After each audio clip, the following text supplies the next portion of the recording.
Hey everyone, welcome back to TCO Performance Center. Vikings linebackers coach Adam Zimmer joins us now. The off-season program has concluded, training camp right around the corner. So you've gotten a good look at your group of linebackers. What do you think of them? I like what I see. We've got a bunch of guys that are hard workers. They're really good together. They work together. They're good communicators, and they just all want to be the best they can be, and it's a good room. I talked to Daryl Hazel about his group and talked about a dynamic duo of Diggs and Thielen, but you kind of have one too with Barr and Kendricks, don't you? Yeah, and every year they just keep getting better and better. The things they've seen now in the game, they know how to react to certain things that they didn't early in their career. So they've really stepped up their game, and I expect them to have just tremendous seasons. Tell me I'm wrong if I am. I know you don't have a problem doing that. But I'm guessing that you haven't noticed a difference in Eric Kendricks since he signed his big deal. He's still here every day working hard, nose to the grindstone. Yeah, as far as personality-wise, Eric's the same guy every day. He just wants to learn. He wants to get better. He's going to go 100 miles an hour practice. We gave him a hard time about being big money, but that's about it. And he's still got to get coached as much as he did before, and even more so now. That's right. With Anthony Barr, does he do things that maybe don't show up on the stat sheet, or maybe the untrained eye doesn't notice it, or the TV camera doesn't watch it, but it makes it really hard on the other offense? Oh, absolutely. Yeah. Anthony's an invaluable number of defense. He calls the huddle, number one, and gets everybody lined up. He has a green dot from Coach Zim, and he does a great job with that communication. He has a lot of responsibilities that, you might not be the splash plays that some of the outside linebackers and 34s are making. He's covering a running back. We play some of the best running backs in the league, the guys in Detroit, guys in New Orleans, and he really shut those guys down last year. He covers tight ends excellent. He's very good in zone coverage. He knows where he needs to fit. So there's a lot of things that people say, he only had one sack last year, or not a lot of splash plays, but the things he does for this defense, and I tell him that every day, is so much more than just these raw numbers. Right. With the 9th pick in the 2014 NFL Draft, the Minnesota Vikings select Anthony.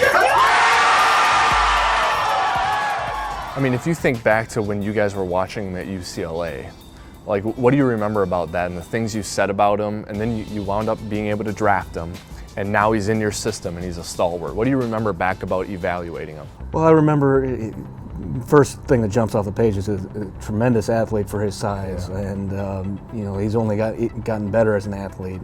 We really didn't play much true zone coverage, dropping into coverage. He did a little bit, but most of the time he was a rusher at UCLA, and so he came in here learning that and knew, and he kind of just he really just fit in naturally doing it, and now he's just keeps improving his game, and this year we're trying to improve his pass rush, and so he's more comfortable doing it, because so far he has to cover a lot, so he doesn't get a lot of reps at pass rushing. Well, now that he knows how to be a linebacker, now we can train him a little bit more to be a pure pass rusher. So much of what you have to do is to work with young players who still have to learn the game at this level. So you got to coach those guys up a certain way and treat them a certain way. But when you get to Barr and Kendricks, or some other veteran that you've coached in another stop, do you coach them differently?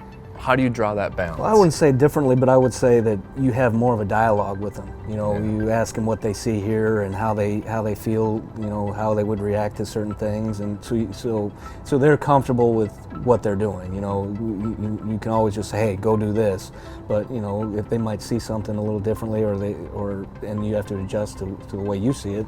I think you can have that dialogue a little more. We had some real good dialogues this offseason with Anthony, especially. Yeah, one of those younger players we were talking about who you have to help develop, Eric Wilson. It seems like he's getting better all the time. Well, he's doing a great job. He's a kid I identified last year in the draft, and we ended up getting him as a free agent.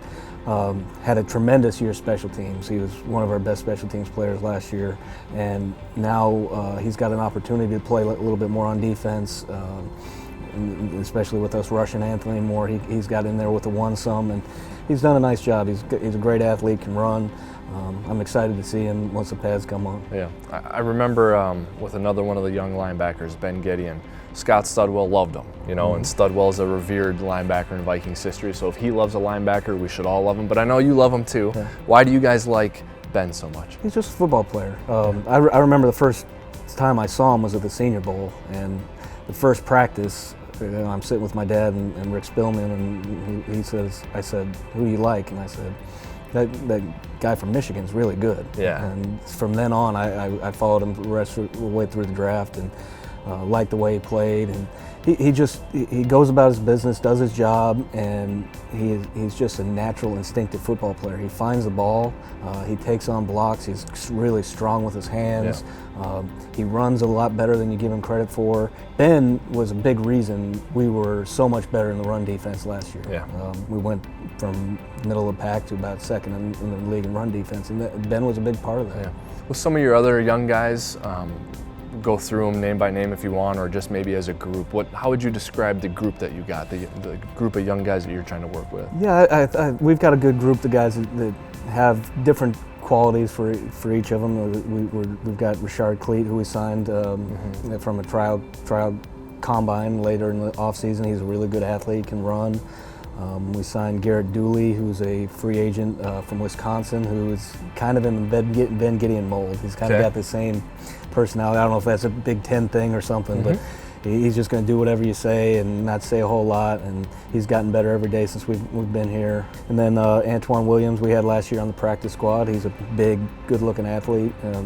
That has a punch to him. So we've got a good mix of guys. A lot of them that have different skill sets. So hopefully we can find the right mesh and get them going together. All right, last one I have for you is when other offensive staffs prepare to play the Vikings linebackers, what do you want them to see? Well, the first thing we always talk about is relentless to the ball. Relentless, everybody running to the ball. Okay, not just as linebackers, but as a defense in whole. Everybody running to the ball. And I want offense to say, well, that group plays hard. Yeah. And along with that is the physicality. We're going to strike, and we're going to take on blocks, and we're not going to let an offensive lineman pancake us or anything like that. We're going to be the most physical, tough, and hard-working team that each offense plays each week. All right, you excited for 2018? Absolutely. All right, man. Thanks for your time. All right.